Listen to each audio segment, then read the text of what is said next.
What's happening, boys and girls? Bo McBrayer here from FantasyPros, and I got, whether you like it or not, whether you got a championship this week 18, it doesn't happen very often anymore, but week 18 does have championships for some fantasy football leagues, and I got you guys. Week 18 top waiver wire editions. But first, if you want a chance to win a signed Jackson Smith and Jigba Seahawks helmet for free, courtesy of our friends at pristineauction.com, all you need to do is head to fantasypros.com/contest. Complete the form and either download the Fantasy Pros My Playbook app, leave a review for the podcast, or follow us on X, Instagram, or TikTok at Fantasy Pros. The more actions you complete, the more entries you receive. We will be announcing a winner right here on the podcast. If you're watching on YouTube, be sure to subscribe and turn on those notifications so you can be alerted when new episodes are up and to claim your prize. Let's jump right into it. Number 7. How about the RB7 in PPR since the fantasy playoffs started in earnest? PPR weapon with his check down Charlie quarterback. I'm talking about Las Vegas Raiders, the ageless wonder Ameer Abdullah. Yeah, that's right. Number 8 in Las Vegas. He is the RB7 in PPR during these fantasy playoffs. If you got a week 18 lineup and you're just looking for a guy to plug in, he's super low rostered. I believe still under 20% rostered on Yahoo leagues. Ameer Abdullah is the RB7 the last 3 weeks. Unbelievable numbers. He's not doing it with style points. He's just doing it with a bunch of little dump off passes. It pays the bills. Volume pays the bills. Ameer Abdullah, really the only show in town for Las Vegas. Their running back room is a mess. Their whole team's a mess. Pierce seems to want to roll him out there because everybody else is banged up. I'll take it. Number 7's Ameer Abdullah for the Las Vegas Raiders. At number 6, surprising enough, this guy's still pretty low rostered. If you have a week 18 championship to win, go out there at tight end where it's pretty much a wasteland and go get yourself Chig Okonkwo. Double digits in 3 straight games. Outstanding receiver. Not blocking as often as he was when Will Levis was the quarterback. Will Levis, very little to no situational awareness. No awareness of his surroundings. No pocket presence. Pretty terrible at making decisions across the board. Mason Rudolph has a bit more of those skills, and he doesn't have to keep his head on a swivel because he knows when the pocket's about to break down. Chig Okonkwo, very athletic. He's a good blocker, but he has not been blocking as often, running more routes under Mason Rudolph, and he's become Mason Rudolph's main squeeze as a receiver, and he's a yak monster. When he gets the hands on the ball, he's been getting a lot of passing volume the last few weeks. I think this is a really nice high upside pick at tight end if you're just kind of sitting there looking at your tight ends going, what do I do here? Roll the dice on Chig Okonkwo. He's a very talented player. At number 5, another talented player who is Jordan Love's ex-receiver. He's his ex-receiver of choice, in fact, and he's a touchdown machine. I'm talking about Romeo. Where art thou, Romeo? He is in the end zone. Romeo Doubs, outstanding player from Nevada, Reno. Great at making touchdown converting catches. He moves the chains, and when Christian Watson was out, he was really the only guy out there against man coverage who was getting any separation. We saw Jaden Reed struggle again. We saw Dontavian Wicks kind of just fiddle around against the Minnesota Vikings, who ran more man coverage than the Packers expected.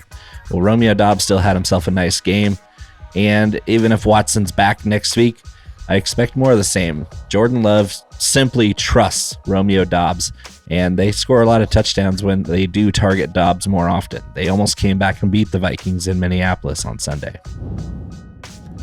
Take the guesswork out of waiver wire decisions with Fantasy Pros Waiver Assistant. Get instant analysis on potential moves from over 100 fantasy experts. Discover both the weekly and rest of season impact for every waiver ad. Visit fantasypros.com/myplaybook or download the Fantasy Football My Playbook app to optimize your roster today. At number 4, why not let's do a quarterback? And it's a guy who isn't even that good. He used to be good. He's not good, but we're not complaining because volume pays the bills. And every time this guy suits up, he throws for 300 yards. Really nice on DraftKings where you get that nice little 3-point bonus every time that Joe Flacco passes for 300 yards. But if you're just in a general league, you can get by with Joe Flacco somewhere between 15 and 20 fantasy points every week. Virtually free everywhere you look. Joe Flacco, he's got an easy one at the end of the season. He's going to throw for 300 yards on probably 45 to 55 attempts. Just dink and dunk and dink and dunk. And just Joe Flacco's not good anymore, but he's throwing the ball so often at such a short distance that eventually he's just going to add up to 300 yards. He might have a touchdown or two. And just like Sunday, he's probably going to throw a couple picks. At the end of the day, if you have 21 points like you did in week 17, you're going to take that from Joe Flacco. That's a great QB streamer total. And I think he's going to do it again in week 18. So if you have a week 18 championship and you need a stream quarterback, Joe Flacco is up there for the best ones that you can get, where he's just going to get you 15 to 20 and you can just pencil it in right now. And if that's all you need from your quarterback position to win the ship, you should do it. At number 3, where did this guy come from? Where was this in Atlanta and Philadelphia? Talking about Olamide Zaccheaus of the Washington Commanders. What in the world is going on where this guy's not even getting open? I'm watching the tape. This guy is barely getting any separation, but Jaden Daniels is still targeting him because, well, Terry McLaurin's getting double covered for good reason. Terry McLaurin tearing the league apart. But last Sunday night, it was Olamide Zaccheaus who scored another touchdown and led the team in receiving. Where was this in Atlanta and Philadelphia? Well, I guess he's not really doing anything special or different. It's just that Jaden Daniels is targeting him. So if Zaccheaus is going to continue to score touchdowns and get solid volume, you might as well pick him up because the Commanders are going to be playing for a playoff seeding in Week 18, and the Commanders are going to throw the football. Their running game has been really stagnant. Their leading rusher the last few weeks, most of the season actually, has been Jaden Daniels. And if Jaden Daniels is going to scramble around like he does, create big plays, Zaccheaus is going to have plenty of time to find an open space in coverage, and he's going to find a way to get targeted. And oftentimes that's been in the end zone. 3 touchdowns the last 2 games. I hate to say it, but Olamide Zaccheaus, you could do a lot worse at wide receiver. At number 2 is another wide receiver who is an undrafted free agent rookie. The Carolina Panthers at the quarterback position have the number 1 overall pick from last year. And at what their top receiver other than Adam Thielen has been the undrafted rookie Jalen Coker. All those cokeheads out there, and shout out to Matt Harmon and all the cokeheads out there that are really excited about Jalen Coker. That's a solid football player. He's playing great football, especially down the stretch here. Fantasy playoffs, he's been solid, scoring touchdowns. Bryce Young loves him. The Panthers aren't really that bad. They've been playing good teams close this whole season.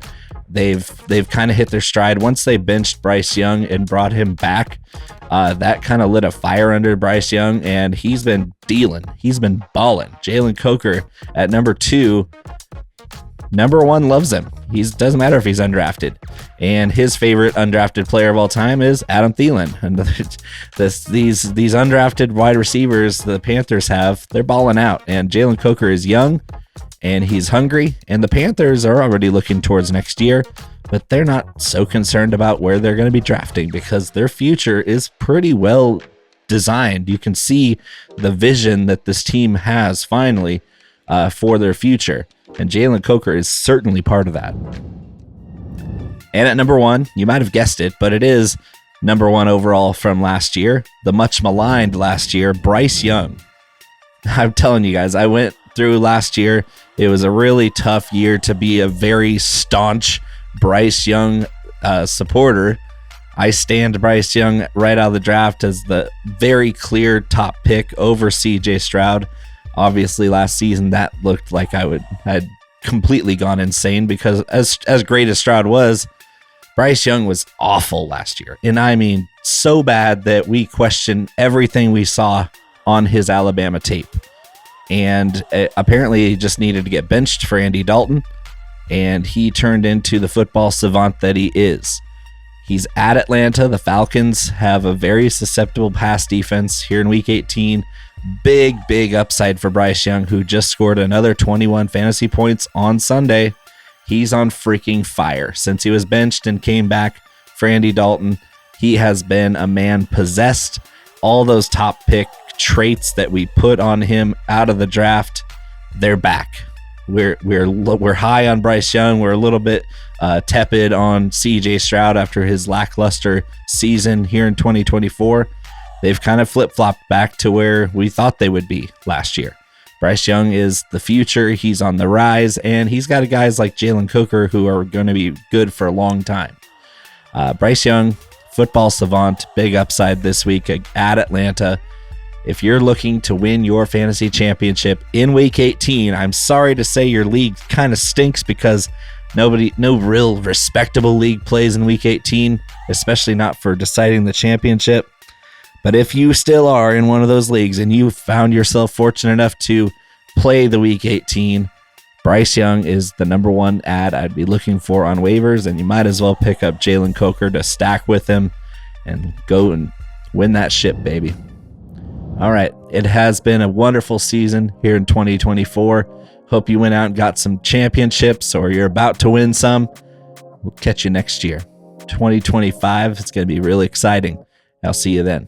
Thank you.